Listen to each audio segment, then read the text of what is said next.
You're watching WKBT La Crosse. This is News 8 This Morning.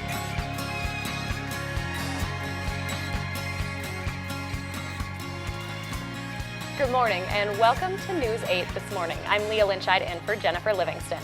It's Monday, June 9th, 2014. And good morning to you. I'm Storm Tomei meteorologist Bill Grahl. It is currently 61 degrees in La Crosse with a partly cloudy sky. I'll have that forecast coming up in just a moment. First of all, I have to welcome you to the morning show, Leah. Yeah, this is my first time on the morning show, so I'm channeling my inner Jen. We'll see how this goes. It's fun getting up that early? I've had a lot of coffee. That's that my usually response. Helps. That usually helps, yeah. Coming up in this half hour, loggers highlights in our morning sports fix. And we'll talk about the bond between brothers today, focusing on a young man who just finished a 40-mile walk despite having cerebral palsy. It was all possible thanks to his big brother. The rest of their story later in this half hour. All right, let's check that weather forecast to start this new work week. We'll head outside through CityCam. That's a quick look at our Monday forecast. Now over to Leah. Thanks, Bill. A Holman man is behind bars after being accused of stabbing one of his family members. The La Crosse County Sheriff's Office says 19-year-old Zai Vang is being held on a possible attempted homicide charge. A press release says deputies responded to a home on Garden Street in Holman for a domestic disturbance call yesterday afternoon. One person was stabbed in the arm and has since been released from the hospital. Zai Vang is being held in the La Crosse County Jail. 2 police officers are dead, along with a civilian, and the 2 people believed to have killed them. CBS's Danielle Nottingham has the details. Danielle Nottingham, CBS News. Investigators are now in the process of interviewing hundreds of witnesses. No motive has yet been determined. For the first time since Sgt Bergdahl's release from 5 years of Taliban captivity, Secretary of State John Kerry is speaking out about trading 5 Guantanamo Bay detainees for his release. As part of the trade agreement, the 5 men will have to stay in Qatar for a year. Secretary Kerry says he's confident they'll be closely watched during that time. He also says the swap was necessary.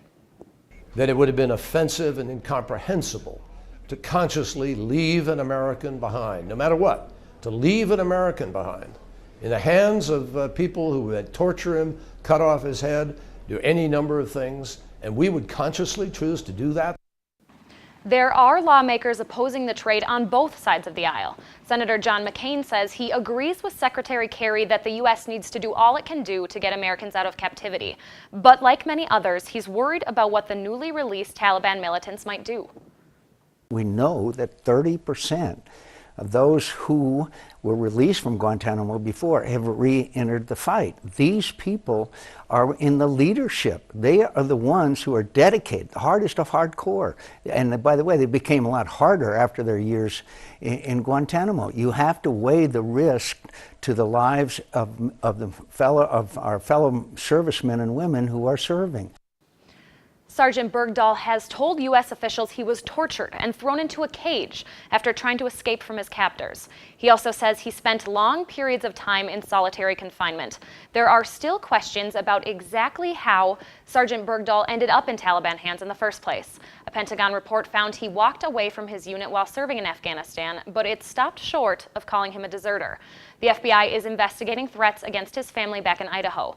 Sgt Bergdahl is in a military hospital in Germany and still hasn't seen or spoken to his family. Turning now to Pakistan, where at least 18 people are dead after militants attacked an airport. The Taliban is taking responsibility for the attack, which lasted for 5 hours yesterday.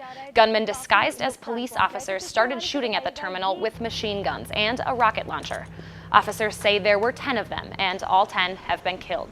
Right now, security forces are doing a sweep of the airport before handing control back over to civilians.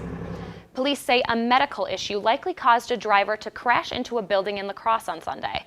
It happened at the intersection of West Avenue and Ferry Street.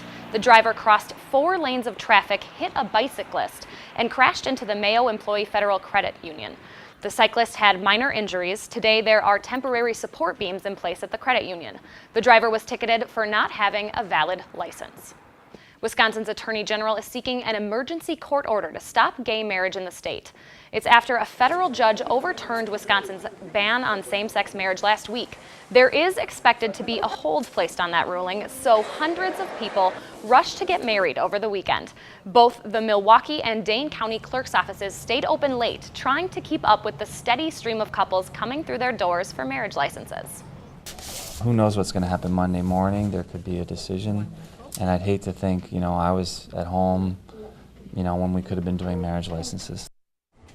Wisconsin's Attorney General says the federal judge's ruling did not clear the way for same-sex marriages to begin. The order he's seeking could stop more marriage licenses from being issued. Historic trolley tours are once again rolling through the streets of La Crosse. Riders enjoy the sights of the city from a vehicle similar to the ones that traveled the streets in days gone by. The main difference is the recreated trolley has air conditioning. The trip starts at Riverside Park and makes its way through the city and features narration by the La Crosse County Historical Society. Trolley tours run through the end of August. You can reserve your seat by calling the La Crosse Convention and Visitors Bureau. Here's another way to enjoy La Crosse this summer. The city's Parks and Rec department is offering Pettibone Lagoon rentals. You can rent everything from kayaks to fishing equipment. This is just a perfect opportunity for youth, adults, anybody to really just to come out and actually try some of our outdoor sporting events around the area. Kayaking, canoeing, paddleboarding, it's such a growing sport around our area. The lagoon rentals are available Tuesday and Thursday from 5 to 8 p.m. and Saturday from 11 until 3. For more information, you can visit the City of La Crosse's website. We're heading to break this morning with a view of the sky from northern Minnesota. The northern lights were visible again this weekend. Those colors are caused by geomagnetic storms and the energy from those storms hitting Earth's atmosphere. Consumer News is after break. We'll be right back. Into next week as well. But overall, a very typical June forecast, highs in the 70s and a few 80s thrown in as well.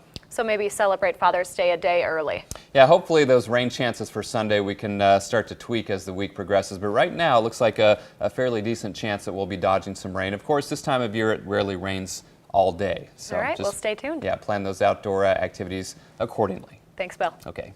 A Michigan teenager walked 40 miles over the weekend, all with his little brother riding piggyback. Reporter Christy Lee tells us why.